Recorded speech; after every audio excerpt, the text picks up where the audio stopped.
Dimanche 23 février 2025 et bienvenue à l'ère du temps. Qu'il soit aujourd'hui Demba Moussa Dembélé, économiste et président du Forum africain des alternatives. Nous sommes aussi avec Agibou Diallo, agent d'exploitation logistique, diplômé en commerce international à Paris et en sciences politiques à Paris et essayiste aussi. Merci monsieur d'avoir accepté notre invitation. Depuis quelque temps, le Front social est en surchauffe. Les syndicats sont sur le pied de guerre en disant que le gouvernement est en train de remettre en cause les acquis syndicaux concernant les salaires, concernant aussi les licenciements un peu partout. Demba Moussa Dembélé, comment peut-on expliquer cette situation aujourd'hui? Merci beaucoup Alassane. C'est un plaisir de partager le plateau avec vous. Plaisir aussi de revenir sur ton plateau. Merci. Le bienvenu. Alors,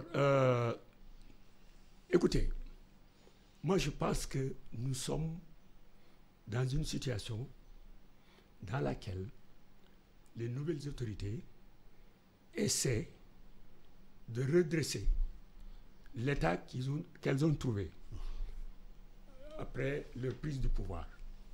J'ai écouté le Premier ministre vendredi qui parlait d'un état qui vit au-dessus de ses moyens. Nous le savions tous.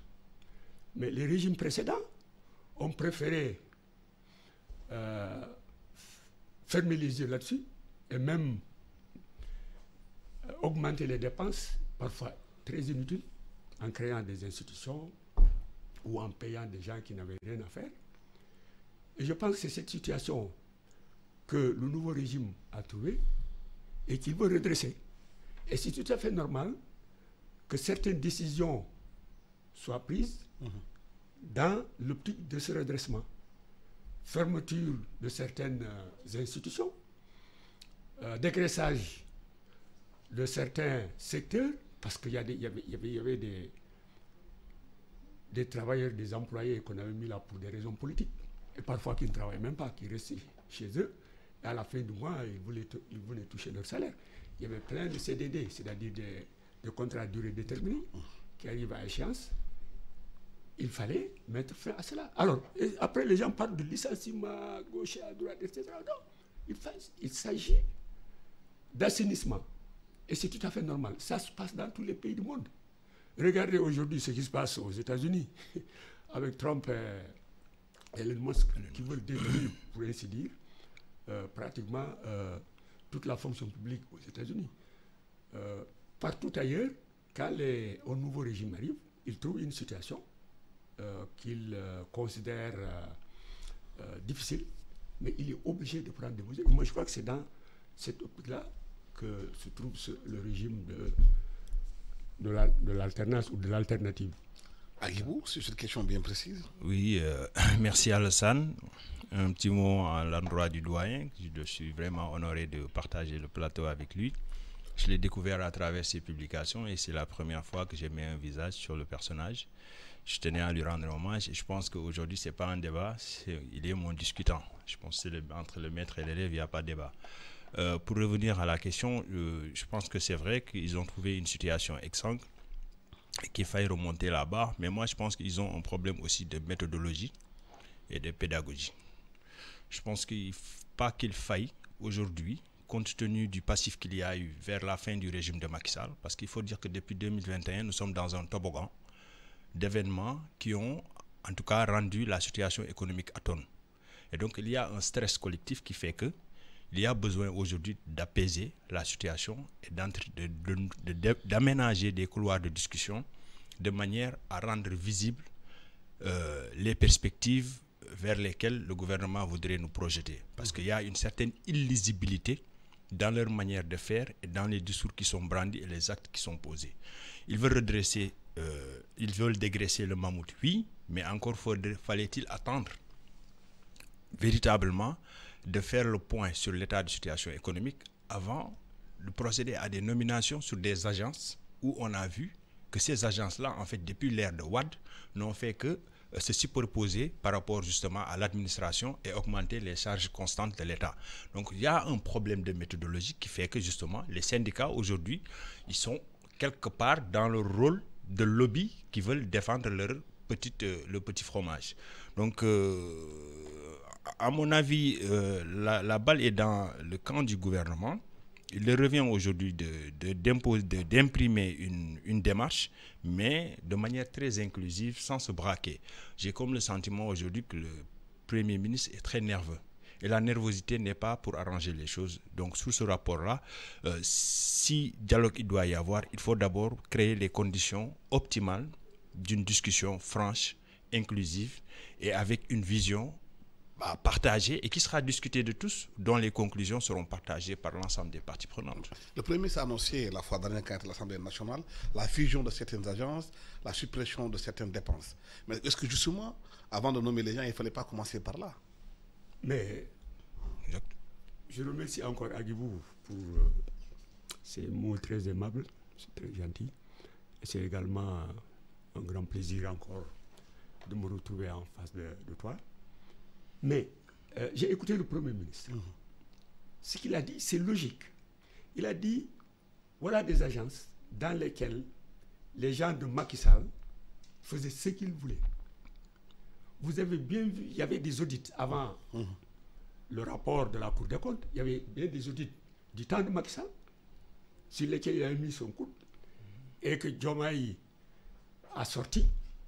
On a vu le pillage auquel ont procédé les directeurs des agences et même les PCA. C'était la bamboula. Est-ce qu'il ne fallait pas le supprimer en même temps qu'on a aussi le Conseil économique et social, on a dissous l'Assemblée nationale? Tu ne peux pas supprimer sans une réflexion, parce qu'il faut savoir.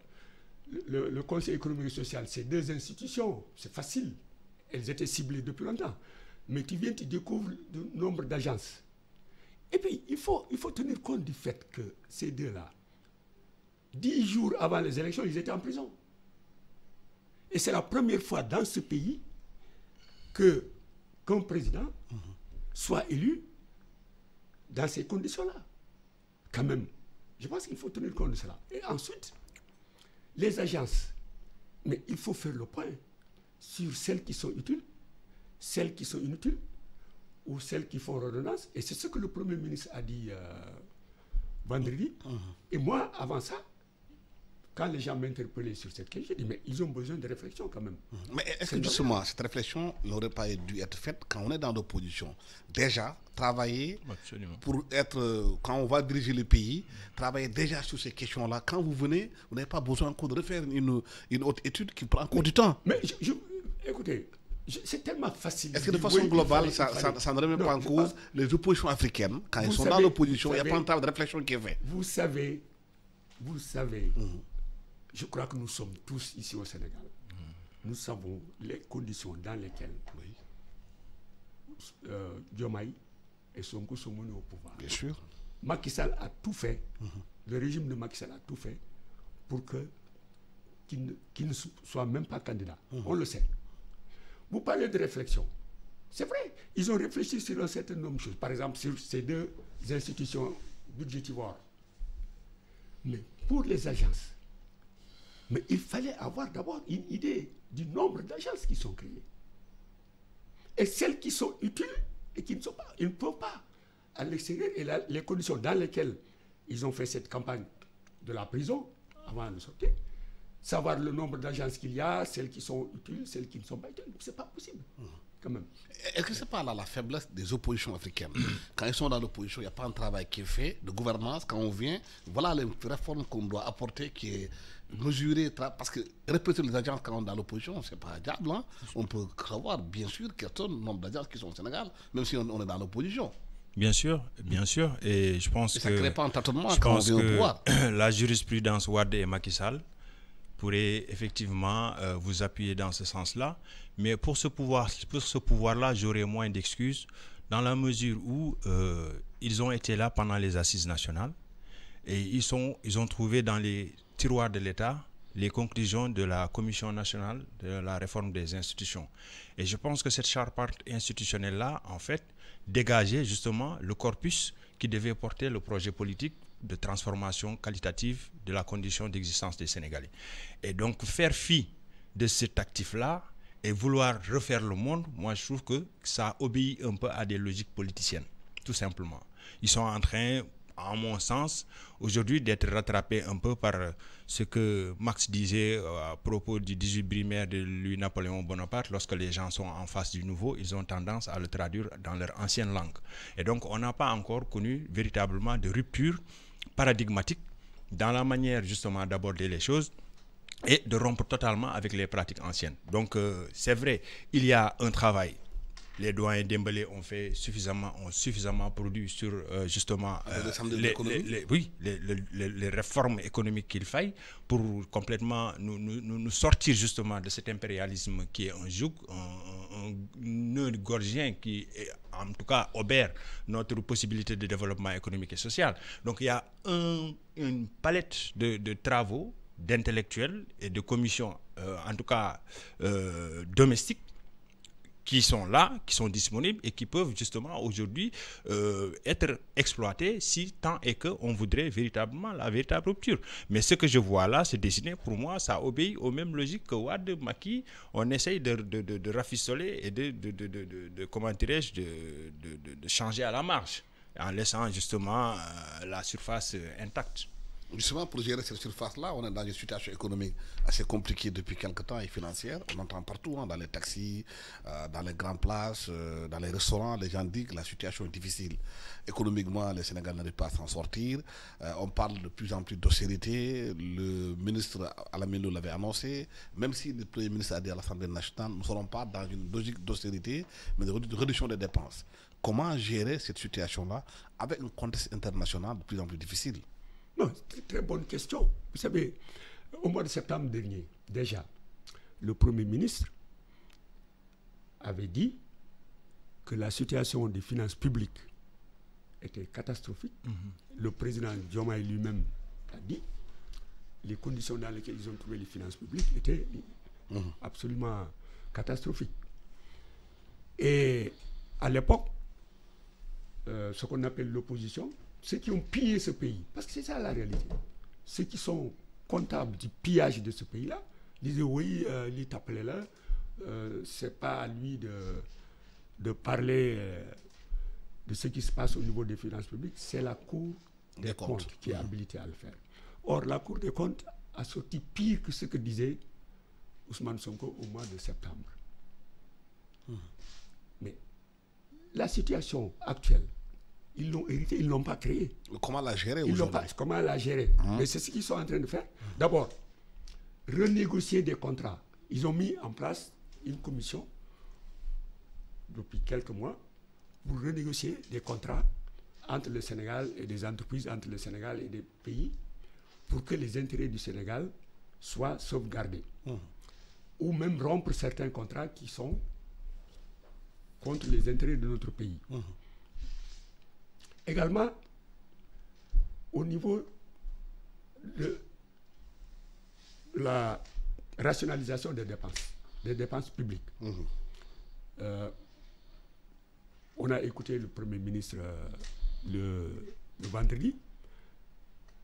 Un certain nombre d'agences vont disparaître, d'autres vont être fusionnées.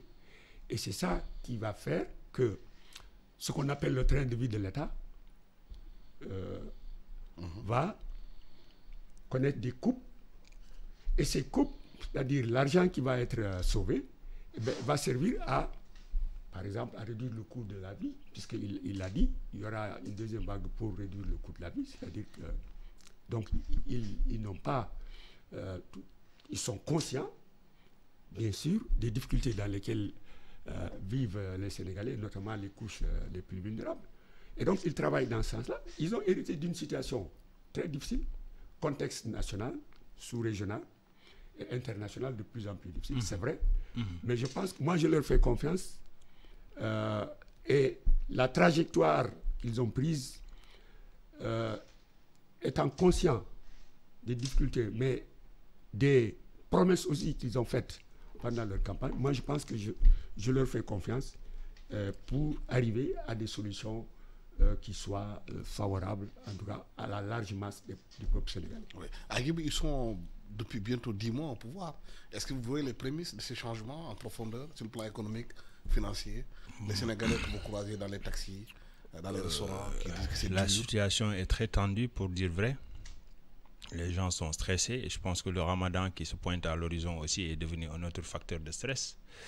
Mais comme l'a dit le professeur, c'est vrai que c'est une situation qu'ils ont hérité du moins. Et les perspectives globales dans l'économie mondiale sont peu reluisantes. Le dernier rapport de la Banque mondiale de janvier, le Global Economic Prospect, dit qu'en fait, la croissance mondiale est attendue à 2,7, ce qui n'est pas pour avantager la situation des pays comment dirais-je, à revenus intermédiaires, a fortiori des pays à revenus trop faibles que nous sommes.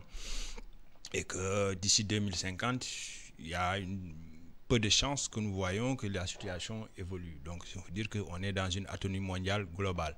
Mais pour autant, il y a des possibilités aujourd'hui de mobiliser des ressources internes pour véritablement faire preuve de résilience et essayer justement de trouver des ressorts qui nous permettent d'amortir justement les chocs externes dont nous sommes les victimes. Mais ça ne se fait pas sur un coup de baguette magique. Je pense qu'il y a une planification et une logique d'opérationnalisation qu'il va falloir mettre en place et ça demande du temps. Mais sauf que je pense que ces 10 mois ont été consacrés pour la plupart, en tout cas de ce qu'on peut en voir, à des foucades, à des bandages de muscles, alors que nous n'en avons pas besoin. Et c'est ça, en fait, la communication du gouvernement et principalement de Ousmane Sonko est trop anxiogène. C'est-à-dire qu'aujourd'hui, on a besoin qu'il nous rassure, mais on a comme l'impression qu'il est dans une logique vindicative. Qu'il le dise ou pas, on a comme le sentiment aujourd'hui, c'est le règlement de compte avec ceux avec qui il avait maille à partir pendant qu'il était à l'opposition. C'est le sentiment qui se dégage. Ça ne veut pas dire que c'est ce qu'il est en train de faire, mais la perception aussi est très importante parce que c'est l'aspect psychologique est assez mobilisateur pour la confiance ou la méfiance. Et ça tient justement du leadership. Et donc, aujourd'hui, il y a un stress qui fait que les gens commencent à s'interroger, tout au moins. À défaut de douter, ils ont commencé à s'interroger et il me semble que c'est prématuré pour que cet état d'esprit-là puisse véritablement prévaloir de manière globale. Oui, certains économistes comme Ahmed Diallo proposent pour sortir de la situation ce qu'ils appellent l'actionnariat populaire. Pour lui, le Sénégal dispose d'un grand nombre d'entreprises publiques qui génèrent chaque année des milliards de francs CFA. Ces entreprises financées par l'État appartiennent en principe à tous les citoyens puisqu'elles sont développées grâce aux impôts et aux ressources. Il faudrait peut-être ouvrir l'actionnariat, que les Sénégalais puissent prendre des actions dans ces sociétés-là, même à 5 000 francs par action. Est-ce que c'est une piste, à votre avis? Bon, écoutez, je pense que quand on est en face d'une situation qui est difficile, et dans un contexte international encore beaucoup plus difficile, et je pense qu'on peut écouter toutes les idées que les gens proposent et voir quelles sont celles qui peuvent aider à trouver des solutions viables. Absolument. Je pense que c'est une piste qu'il ne faut pas rejeter d'emblée. L'actionnariat populaire. Oui, c'est une piste qu'il ne faut pas rejeter d'emblée. Maintenant, voir quel est le mérite de cette idée. Est-ce que dans le contexte actuel, c'est une idée qui peut être valable et qui peut aider à trouver des solutions? Ça, c'est une réflexion qu'il faudra mener. Mais ce qu'il faut éviter, c'est de rejeter d'emblée des idées qui viennent. Mais je rappelle quand même qu'ils ont un agenda qu'ils ont présenté. Vision 2050.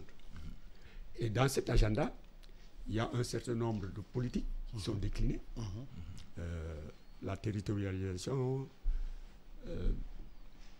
comment mobiliser les ressources internes et externes, et les leviers sur lesquels ils vont s'appuyer pour mettre en œuvre cet agenda. Je pense qu'ils vont aller dans cette direction-là. Mais cela ne veut pas dire se fermer à d'autres idées qui peuvent venir de l'extérieur, qui pourraient être plus... Par exemple, l'agenda peut se réajuster en fonction des nouvelles politiques. Évidemment, la réalité... Par exemple, aux États-Unis, aujourd'hui, où Musk et Trump ont décidé aujourd'hui d'arrêter les projets au Sénégal, l'AGOA sera impacté, l'MC sera impacté, l'USAID sera impacté. Est-ce que l'agenda doit se réajuster par rapport à ça? Mais immanquablement, inévitablement, votre agenda, c'est-à-dire qu'il ne faut pas fermer les yeux sur la réalité. La réalité, elle est là. Donc, votre agenda sera réajusté en fonction de la réalité interne et réalité externe. Et c'est tout à fait normal. Sinon, si on ferme les yeux et dit « Ah non, non, nous avons un agenda », la réalité, ça ne nous concerne pas, mais on va droit à l'échec. Non, l'agenda, il faut tenir compte de la réalité, de l'évolution de la réalité, aussi bien sur le plan interne que sur le plan externe. Dans l'administration, c'est vrai qu'il y avait eu des recrutements politiques, comme l'a dit Demba Moussa Dembélé, des CDD, des gens qu'on avait pris peut-être dans l'administration. Mais il y a aussi une réalité qui est là. Ceux qui travaillent au MCA, qui étaient employés, Dieu a aidé. Ceux qui étaient aussi au niveau des bases françaises. C'est 600 personnes qui sont impactées. Comment gérer cette situation-là de perte d'emploi? Ah, ça, c'est au gouvernement de trouver des réponses, mais je pense que quand même, ça obéit aussi à une reconfiguration de l'ordre international juridique. Pas plus tard qu'hier, je lisais un article où on disait qu'il y a 2 sénateurs qui avaient déposé un projet de loi pour que les États-Unis sortent du système des Nations Unies. Absolument. Donc c'est quelque chose qui préfigure d'une nouvelle reconfiguration par rapport à laquelle il va falloir aujourd'hui se préparer. Maintenant, des pertes d'emplois liées justement à une rupture avec des relations, une coopération militaire qui nous lie avec une ancienne puissance coloniale. Je pense que ça, il y a le Code du travail déjà qui doit encadrer ça et voir maintenant quels sont les droits qu'il va falloir préserver pour que ces gens-là ne soient pas lésés. Et ensuite, il va falloir aujourd'hui trouver des produits de substitution, pour parler comme un marketeur, de manière à pouvoir justement les recaser quelque part. Parce qu'aujourd'hui, le monde du travail a évolué tel que nous avons maintenant la validation des acquis de l'expérience qui permettent aux gens de migrer d'un corps professionnel vers un autre compte tenu justement de l'évaluation de compétences qui a été faite. Et je pense que ça aussi, c'est quelque chose sur lequel l'État devrait quand même faire le focus pour ne pas véritablement laisser comme ça en pâture ces pauvres pères de famille qui sont voilà, des soutiens non moins importants dans notre tissu social. Et l'Assemblée nationale aussi devrait se saisir de ces questions-là, parce que justement, il ne s'agit pas simplement d'attendre tout de l'exécutif. Je pense que les législateurs sont là aussi pour voter des lois pour protéger les travailleurs, mais aussi pour envisager de nouvelles dispositions législatives qui permettent justement de prendre en charge des cas de cet acabit-là, d'autant que justement, comme nous l'avons dit, la situation internationale nous insère dans une incertitude qui fait qu'il va falloir nous ajuster avec beaucoup d'intelligence et d'innovation. Et je pense que c'est ce dont il est question précisément sur cette question-là. Est-ce que la question de fond n'est pas quelque part due au fait que nos pays tendent trop la main à l'extérieur au lieu de transformer ce qu'ils ont en interne? Nos produits ne sont pas transformés, ils sont exportés, c'est des emplois qui sont exportés. Pendant plusieurs années, nous avons tiré un schéma de tendre la sébile. Ne pas rattraper par cette incohérence dans la gestion de nos ressources. Mais c'est tout le débat sur le paradigme de développement de l'Afrique. Ce paradigme hérité de la colonisation qui fait de nous des exportateurs de matières premières et des importateurs de produits finis, c'est ce paradigme qui a échoué. C'est ce paradigme qui nous a mis dans cette situation-là. Absolument. Parce que quand vous exportez des matières premières, vous exportez du travail. Vous exportez des richesses. Or, ce qu'il faut, c'est de renverser ce paradigme. Feu Samir Amin, paix à son âme, et d'autres économistes de renom l'ont dit depuis longtemps. Le centre de la périphérie. Donc vous-même, soyez pas modeste. Oui, bon. Nous sommes des élèves de Samir Amin, etc. Il faut industrialiser. Aucun pays au monde, aucun. L'histoire est là. Abibou. Oui, mais Demba Moussa Dembélé, depuis qu'on le dit, qu'est-ce qui empêche cette industrialisation? Pourquoi on n'y arrive pas? L'OMC. Le problème. Nous avons des conventions. Le problème, voilà. Est-ce qu'on est obligé de suivre les conventions? Non, mais il faut rompre les conventions. Aujourd'hui, l'OMC ne sert à rien. Vous avez vu comment Trump est en train de piétiner toutes les règles de l'OMC. Ce n'est pas seulement Trump, l'Union européenne. Ils font pareil. Personne ne respecte plus Le libre-échange, c'est fini ça. Mais moi, mon problème, c'est qu'on a écrit, Mais maintenant, on a dit, le problème pourquoi on des ne le fait Africains, pas? Le problème des Africains. Vous savez, il y a un problème de leadership en Afrique. Le plan de Lagos de 1980, conçu par des Africains, dans l'intérieur de l'Afrique, quand il a été adopté, les présidents ont signé sur ce plan. Quelques mois après, la Banque mondiale est venue avec le rapport d'ajustement. Et tous ces présidents qui avaient signé sur le rapport, le plan de Lagos, l'ont mis dans les tiroirs. On dit, ah, la Banque mondiale est venue avec un rapport, dites-nous ce qu'on doit faire. Et ça a donné les programmes d'ajustement structurel. Le Sénégal était l'un des meilleurs élèves, entre guillemets. Pendant 20 ans, on a suivi à la lettre ce que nous disait la Banque mondiale et le FMI. Et quel a été le résultat? On est tombé sur la liste des pays les moins avancés. C'est-à-dire les plus pauvres. Alors, c'est une leçon qu'on doit retenir. Absolument. Et j'ai entendu le Premier ministre Ousmane Sonko dire, ce n'est pas l'extérieur qui va nous développer. C'est clair. Et deux, nous avons besoin de transformer, de nous industrialiser. Et c'est fondamental. Et je pense qu'ils vont réfléchir dans cette direction-là. Et sinon, si on continue avec ce modèle, on va droit dans le mur. Mais le problème, c'est que ces discours-là, on les a tenus dans nos pays. Il y a eu des réflexions qui ont été faites, des séminaires, partout. Les samedis de l'économie en parlent, les économistes en parlent. Mais qu'est-ce qui pousse, qui empêche les gens de le faire? Moi, je pense que cette question devrait être adressée au secteur privé national. Qu'est-ce qu'ils font aujourd'hui au niveau de l'UEMOA pour constituer une force? Mais est-ce que les politiciens ont créé les conditions de le faire aussi?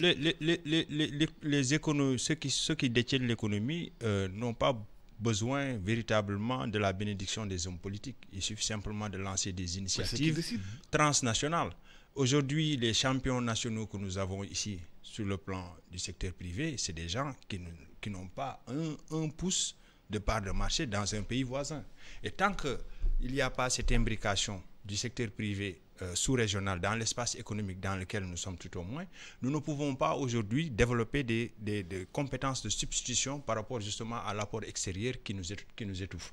Il faut, pour chaque élément qu'on doit enlever, trouver des ressources internes qui doivent pouvoir assurer la substitution. C'est de cette manière-là et par cette logique-là. De façon plus concrète, oui. Qu'est-ce qui empêche au Sénégal de créer une usine de transformation de mangue en Casamance qui pourrissent? Pourquoi si on fait les mangues au Sénégal, le jus de mangue fait au Sénégal est plus cher que celui importé? Ça, parce qu'en fait, ça tient justement du libre-échangisme qui tient justement des conventions de l'Union européenne. Nous avons des industriels qui bénéficient de subventions dans leur pays de manière à pouvoir justement vendre moins cher dans des pays étrangers. Et il y a les taxes douanières aujourd'hui qui sont levées parce que justement l'OMC l'impose sur certains produits vis-à-vis desquels nous ne pouvons rien. Et donc, c'est la législation commerciale à l'échelle du monde qui fait que, justement, nous sommes positionnés dans une situation où on ne fait que subir. Donc, là, les politiques, on en a besoin, justement, pour peut-être trouver des mesures de sauvegarde qui permettent stratégiquement de défendre un secteur clé de l'économie de manière durable jusqu'à ce qu'on arrive à véritablement nous émanciper de l'influence extérieure. Mais ça aussi, ça demande du temps et de la méthode. Mais nous fonctionnons par à-coups et nous nous ajustons. C'est le drame que nous avons depuis que nous avons connu la première alternance avec les libéraux. Nous n'avons fait que nous ajuster et travailler par à-coups. Nous n'avons jamais été court-termistes, a fortiori long-termistes, sur les aspects essentiels des politiques économiques. Mais est-ce qu'on peut continuer à constater les échecs? D'autres pays l'ont réussi. La Chine a refusé de suivre les règles internationales pour se développer en interne. Il y a d'autres pays qui l'ont réussi. Est-ce qu'on peut, en Afrique, continuer comme de chez nous aujourd'hui à dire oui, les règles sont là, on ne peut rien faire, ça ne bouge pas, l'OMC est là, tout est dur. Est-ce qu'on peut continuer éternellement à avoir ce discours-là? Non, évidemment qu'on ne peut pas. Parce que de toute façon, 65 ans qu'on est indépendant cette année. 65 Mais qu'on a importé 1170 milliards de produits alimentaires. Qu'est-ce qu'on a réalisé?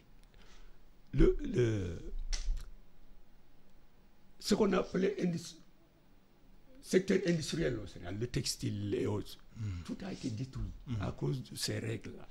Les ouvertures, les règles de l'OMC ou les autres conventions le libre-échange. Comment des pays qui dépendent de matières premières, dont le PIB est pratiquement à l'échelle, au bas de l'échelle des normes internationales, peut-il accepter de ouvrir son marché et de laisser les autres, comme l'a dit Habib tout à l'heure, des produits qui sont subventionnés? Mais c'est ce que la Banque mondiale et les FMI nous ont dit. Absolument. C'est exactement ce que ces deux institutions nous ont dit.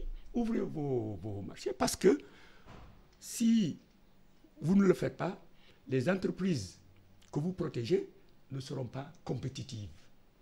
Dans le monde entier, on protège des entreprises naissantes. Vous allez au Japon, vous ne pouvez pas importer du riz là-bas. C'est pas possible. Vous ne pouvez pas. Il est protégé. Absolument. Et même la politique agricole de l'Union européenne. Ouais, la PAC. La PAC protège leurs agriculteurs. Donc, si on ne protège pas, on ne pourra jamais s'en sortir. Donc, il faut revoir toutes ces règles dans lesquelles on nous a entraînés. Et que malheureusement, les policiers ont peur parfois peut-être de remettre en cause. Pour de quoi? Ont peur de remettre en cause. Pourquoi? Parce qu'ils se disent, c'est le FMI qui nous a demandé de faire ça, sinon on va nous couper des subventions. C'est la Banque mondiale, c'est l'Union européenne ou c'est les États-Unis. Mais il faut rompre avec ça. Et essayer de compter d'abord sur soi-même. On a des ressources. Certaines d'entre elles peuvent être vendues à l'extérieur, exportées, c'est normal, ça se fait partout. Mais les autres doivent être transformées à l'interne. Et il a parlé tout à l'heure de la responsabilité du secteur privé. Le régime actuel dit qu'il veut travailler avec le secteur privé national pour aller dans une autre direction. Mais essayons de voir ce que ça peut donner. Mais je crois qu'on est obligé de rompre, en tout cas, avec le paradigme qu'on a connu jusqu'à maintenant. Mais ce qui est inquiétant, c'est que dans la sous-région, les pays qui avaient commencé à le faire sont en train de revenir ventre à terre par rapport à... Le Mali aujourd'hui est obligé d'aller voir les FMI pour s'en sortir. Oui. De mettre en place un plan d'ajustement au Mali. Alors que le Mali a été quand même un pays qui a été pris par des militaires, qui ont parlé de souverainisme, qui ont parlé de développement endogène. Mais qu'est-ce qui se passe? Le Mali est en guerre. Oui. C'est pas la même chose que le Sénégal. Le Mali est confronté au terrorisme depuis plus d'une dizaine d'années. Oui. N'est-ce pas? Et ensuite, le Mali est en but à l'hostilité de la France et de l'Union européenne. Il ne faut pas oublier ça. Oui. Donc, le Mali est dans une situation, il essaie de reprendre la souveraineté sur un certain nombre de ses ressources, notamment l'or. On a vu la nationalisation des mines d'or au Mali. Oui. Mais dans le même temps, il y a une situation à laquelle il est obligé de faire face et peut-être temporairement faire appel au FMI. Oui, mais c'est ce qui inquiète à Guibou. Tous les pays africains qui ont essayé à un moment de sortir de l'étau de la Banque mondiale des FMI sont revenus sur leur décision. Il y a le Ghana, il y a le Mali aujourd'hui, le Sénégal qui parle de souveraineté. Même s'il n'y a pas la guerre au Sénégal, il y a quand même une guerre économique qui peut se mener. Oui, mais parce qu'ils sont dans des espaces communautaires qui sont plus politiques qu'économiques. Si les espaces communautaires auxquels il appartenait avaient eu un certain dynamisme économique au point justement de se substituer de l'apport extérieur, je ne pense pas qu'ils seraient revenus sur leur pas. Mais quand on voit le volume des échanges entre les pays africains, par exemple le Sénégal et le voisinage, et par rapport aux échanges avec la France, c'est 85% pour la France et 15% pour les pays voisins. Ce qui n'est pas logique. La France est à 6000 km d'ici. 6000 km. Vous vous rendez compte? Et avec le Mali et la Guinée, tous ces pays-là, dans le volume des transactions commerciales, c'est 15%. Donc c'est cette tendance-là qu'il faut renverser. Une fois que cette tendance-là sera renversée, du point de vue des transactions, il en naîtra une conurbation de projets industriels. Mais ces discours ont été tenus par tous les présidents de Senghor, ça a été tenu, mais ça n'a pas été... Je suis d'accord, Et c'est pour ça on est encore là. Mais c'est pour ça que j'interpelle les secteurs privés nationaux. Et ce sont eux qui doivent venir en relais par rapport aux politiques. Les politiques sont là peut-être pour légiférer, mettre en place, je ne sais pas, un dispositif qui permettent justement aux acteurs de se mouvoir, mais aux acteurs aussi de prendre leurs responsabilités. Comment ça se fait que nous n'avons pas un secteur privé, mais une confédération du patronat au niveau de l'UEMOA, alors que nous partageons la même monnaie? C'est une absurdité. Oui, mais parce que les gens disent qu'il y a un problème de compétitivité qui se pose dans nos pays. L'électricité est très chère, il y a le coût aussi de la logistique, tout ça, c'est des produits chers. Il y a une faiblesse aussi de la production interne. Vous savez le problème de nos pays, c'est que c'est de petits pays. C'est de petits pays. Absolument. Avec des marchés très étroits. Et le Sénégal avait hérité d'une certaine infrastructure au moment de ce qu'on appelle l'indépendance. Mais tout ça, c'est parti. Parce qu'à partir du moment où le Sénégal s'est recroquevillé sur lui-même, il n'avait plus le marché de l'Afrique de l'Ouest. La plupart de ces entreprises ne pouvaient plus prospérer, comme tu dis, saines. Ne pouvaient plus être des entreprises viables. Et c'est pourquoi, au niveau de l'Afrique, on a toujours prôné la question de l'intégration.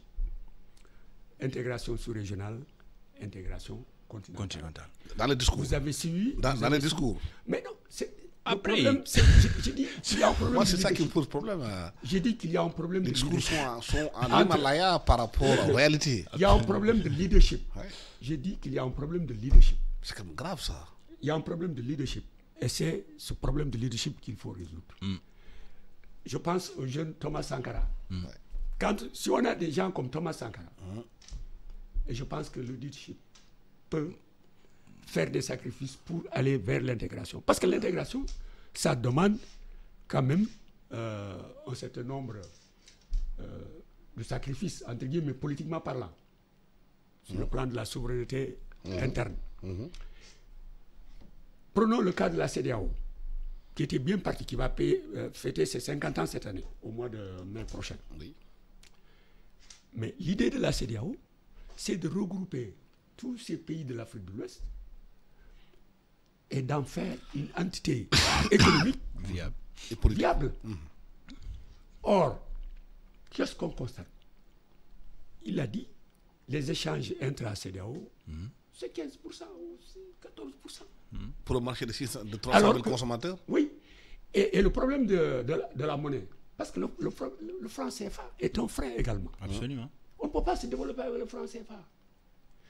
Parce qu'on a les mains liées avec cette monnaie et qui... Surévaluée. Nous avons toujours dit que ce n'est pas notre monnaie, c'est la monnaie de la France qui... Mais le problème, c'est qu'on le sait. On le sait, mais on ne fait rien pour sortir de ça. S'il y a un leadership au niveau de la CEDEAO, par exemple, qui décide d'aller dans la direction de l'intégration, parce qu'il y a des projets, il y a beaucoup de projets qui sont là sur la table. La question de la monnaie unique de la CEDEAO, c'était pour accélérer cette intégration, mais malheureusement, jusqu'à présent... C'est renvoyé au calendrier grec. Oui. Mais le problème fondamental, c'est que mon problème, c'est qu'on a réfléchi sur beaucoup de choses. On sait là où on doit aller, on sait comment faire pour s'en sortir. Mais cette incapacité de traduire en acte ce qu'on a décidé. Oui, mais parce que aussi nous avons des leaders qui n'ont pas encore tué le colon qui sommeille dans leur conscience. Nous avons été à l'école du Blanc. Comme disait la Grande Royale, ils nous ont envoyés là-bas pour qu'on sache lire et déchiffrer. Mais finalement, il y a un colon qui s'est incrusté dans notre subconscient. Et que donc, personne ne voudrait lâcher le petit lopin de pouvoir qu'il a dans sa petite superficie.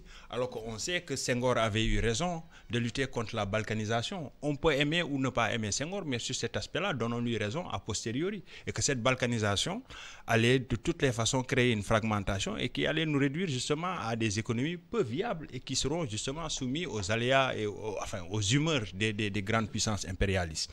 Donc, il s'agit aujourd'hui de renverser la tendance. C'est qu'il faut qu'on ait des leaders qui aient le courage, véritablement, de renoncer à une grande parcelle de leur pouvoir au profit, justement, de la communauté africaine que nous constituons au niveau de l'Afrique de l'Ouest.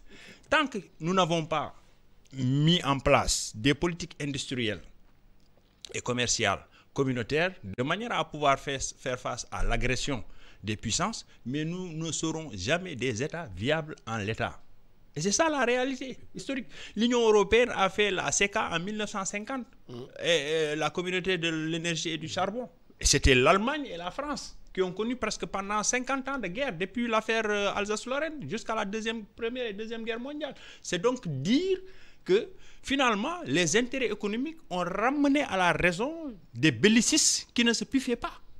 Mais justement, c'est parce que la viabilité de l'un est subordonnée justement à l'entente avec les deux. Et c'est cette situation qui se pose aujourd'hui entre le Sénégal, le Mali, la Guinée, le Togo, le Bénin, la Côte d'Ivoire.